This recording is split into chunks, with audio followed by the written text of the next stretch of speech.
So, having the privileges associated with being smaller are not necessarily a trophy. They're not really a prize. It is more or less like being right handed in a right handed world. That's the only way I can explain it. The antithesis to thin privilege is fat fragility.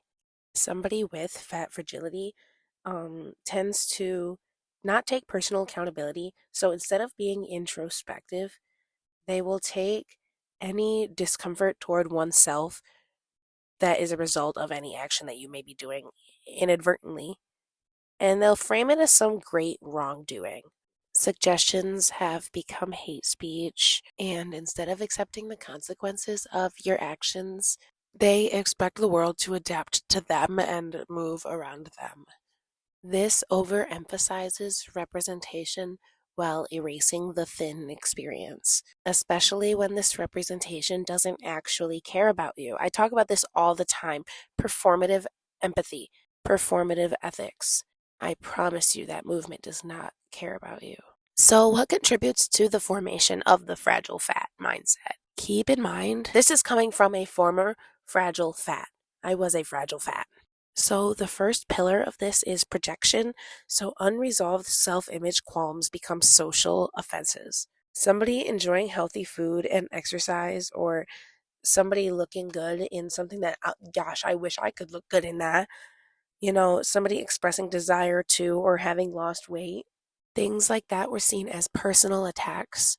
And now that I've lost about 125 pounds, I am on the other end of this. While in a lot of areas, I am socially blessed. I do receive a lot of vitriol, literally just for existing. I actually have a personal account of this coming out in the next episode of this series, so stay tuned if you like this kind of stuff.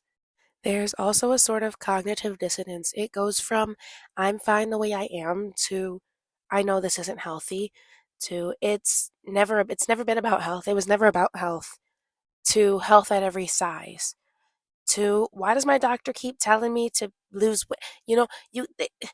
It just doesn't make sense. The list goes on. It just doesn't make any sense.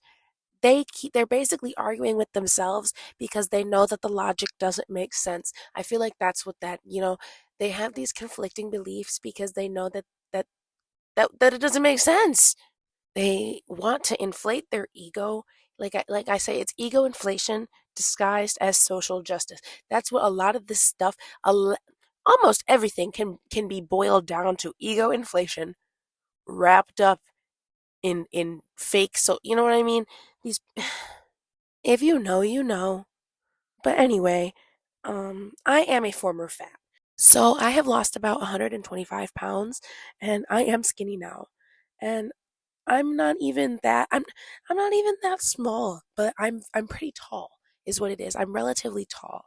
I'm about 5'9", and I don't have a scale, so I don't know how much I weigh, but I'm somewhere between 130 and 150 pounds. There is absolutely no way I'm less than 130 pounds. And even at 130 pounds, I'm still within a healthy BMI range. And yet I still have people accusing me of having problems. You know what I mean? Problems.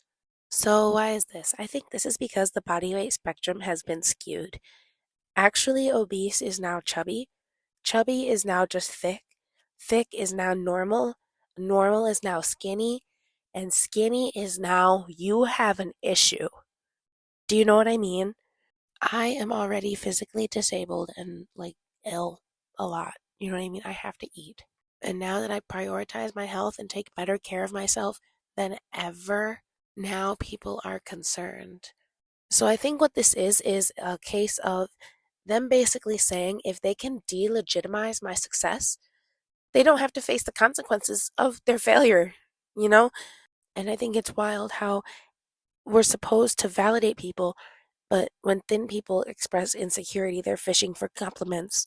And that assumption, that's your subconscious telling you that they're going to get them. So if your subconscious is telling you that they're going to get them, what is that telling you about thin bodies? What is that telling you the belief that you have about thin bodies? First of all, insecure. But larger people, their insecurities must always be validated. Validate things worth validating, but be honest where appropriate. I don't know. I don't believe in making, like, hurting somebody's feelings, but I really wish somebody would have told me I was fat. My version of health is already different because I am different.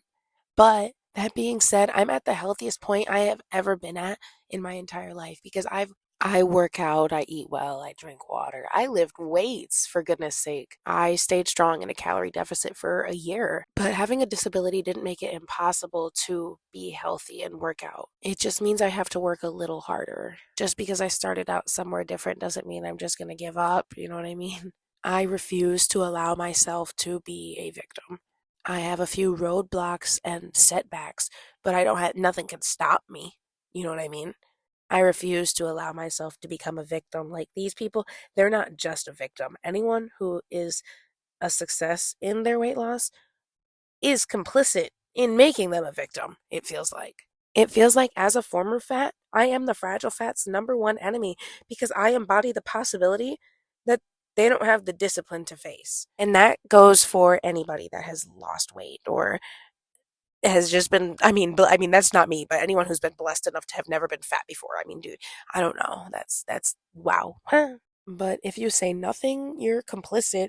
If you support, it's superficial. How do you want invisibility and attention at the same time? You want no judgment, but you want constant praise. And while simultaneously demanding praise, you are subconsciously, without even knowing it, praising thin women by some of the stuff that you say. You don't even realize some of the stuff you say that you're telling on yourself. A lot of the times, if you really listen to people, they will be telling on themselves and how they really feel about themselves. And it makes me sad. Like people will be talking, like I'll be scrolling through the TikTok or the YouTube shorts, and people will be talking like on the fat acceptance when it used to be, you know, when it was big, and people would be talking about thinness as if it was some unattainable fantasy, really just painting it as if it was some glorious whimsical picture. It was some never-ending privilege storm to, you know, something that you would never be able to attain, and they wanted to preserve that fantasy by minimizing the thin struggle as much as possible. And what's funny is the thin struggle is purely created by people like this. You know what I mean? In general, my life is better than it ever has been. The only thing that's more difficult is people. It's lonely up here. Or down here, I should say, down here in weight. It's lonely down here, but you know, it's hard being formerly fat because I feel like I don't fit in with the girls who've always been skinny because I'm not like hee hee hee. I can just eat my 10 pizzas and stay skinny. You know, I can't do that. And I also don't fit in with the people that I used to fit in with because I don't want to just sit around and do nothing all day and eat 10 pizzas. You know what I mean?